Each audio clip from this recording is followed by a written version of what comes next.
Assalamualaikum warahmatullahi wabarakatuh. Saya, Bayi Astamina Layasna, mahasiswa PPG Prajabatan Universitas Hamzanwadi gelombang 1 tahun 2024, akan menjelaskan konseptualisasi perjalanan pendidikan nasional Ki Hajar Dewantara, elemen demonstrasi konseptual, mata kuliah Filosofi Pendidikan Indonesia, dengan dosen pengampu Bapak Suhirman MPD. Pendidikan pada dasarnya akan terus bertransformasi dari zaman ke zaman. Mari kita mengulik lebih jauh terkait perbedaan proses pendidikan sebelum kemerdekaan dan setelah kemerdekaan.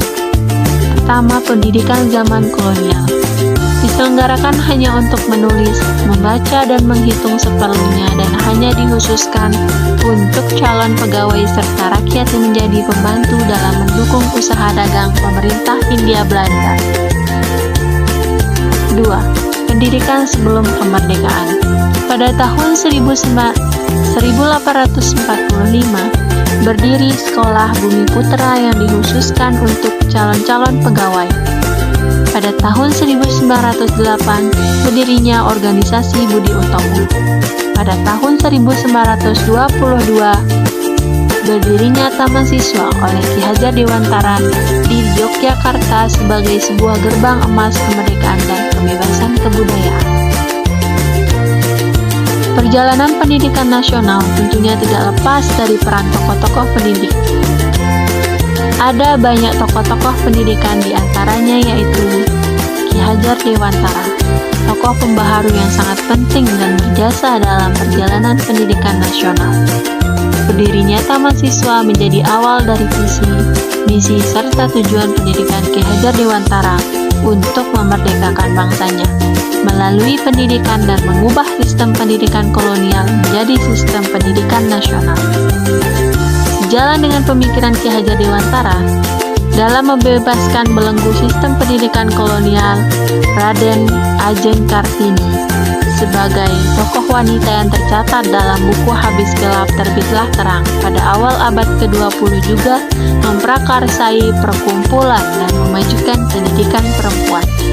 Gebrakan R.A. Kartini dalam menyatarakan pendidikan antara lain laki-laki dan perempuan menjadi awal pemerataan pendidikan nasional tanpa memandang gender. Hal ini karena pendidikan merupakan suatu langkah menuju peradaban yang maju, di mana laki-laki dan perempuan saling bekerja sama untuk sebuah negara. Selanjutnya, pendidikan setelah kemerdekaan. Pada masa kemerdekaan, pemerintah telah memberikan kepada seluruh rakyat Indonesia untuk mengenyam pendidikan setinggi-tingginya. Hal ini dapat kita lihat dari berbagai program yang dicanangkan oleh pemerintah, melalui dari kewajiban mengikuti pendidikan dasar, bahkan program pendidikan gratis untuk pendidikan menengah hingga perguruan tinggi. Selain itu, penerapan kurikulum merdeka saat ini juga memberikan peluang untuk peserta didik dalam mengembangkan dirinya sesuai dengan bakat dan minat masing-masing melalui pembelajaran diferensiasi. Pendidikan saat ini juga dituntut untuk dapat mempertimbangkan kodrat alam dan kodrat zaman peserta didik. Maka dari itu, sebagai pendidik yang berpihak pada peserta didik, kita harus dapat menyesuaikan pendidikan saat ini pada dua kodrat tersebut. Pemikiran Ki Hajar Dewantara. Kebebasan pendidikan memiliki relevansi yang kuat dengan pendidikan merdeka yang dicanangkan pemerintah Indonesia saat ini. Prinsip pendidikan Ki Hajar Dewantara sejatinya memberikan kebebasan kepada individu untuk mengatur dirinya sendiri, bertumbuh dan berkembang menurut kodratnya secara lahiriah dan batinnya. Prinsip tersebut sesuai dengan esensi kurikulum merdeka saat ini, yaitu kebebasan berpikir. Kebebasan berpikir yang ditunjukkan oleh guru sehingga mendorong terbentuknya karakter jiwa merdeka melalui eksplorasi pengetahuan dari lingkungannya.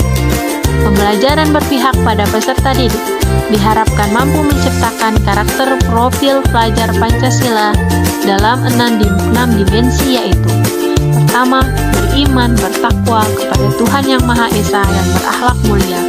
Yang kedua, berkebinekaan global. Yang ketiga, bergotong royong. Yang keempat, kreatif. Yang kelima, bernalar kritis. Dan keenam, mandiri. Lalu, siapakah kita sebagai seorang pendidik yang baik? Sejatinya menjadi guru bukan hanya tentang mengajar ataupun mendidik, namun juga siap untuk menginspirasi. Berdasarkan semboyan Ki Hajar Dewantara yang menjadi dasar perjalanan pendidikan nasional sampai saat ini, yaitu Ing Ngarso Sungtulodo, Ing Madya Mangunkarsa, dan Tukuri Handayani yang memiliki makna di depan memberi teladan, di tengah memberi semangat, dan di belakang memberi dorongan. Dari semboyan tersebut, pendidikan di Indonesia diharapkan dapat memberikan pembelajaran yang tidak hanya berorientasi pada pengetahuan, namun juga mampu menuntut peserta didik untuk dapat mencapai kekuatan kodratnya sehingga mereka dapat mencapai keselamatan dan kebahagiaan setinggi-tingginya. Terima kasih, semoga bermanfaat. Wabillahi taufiq wal hidayah. Wassalamualaikum warahmatullahi wabarakatuh.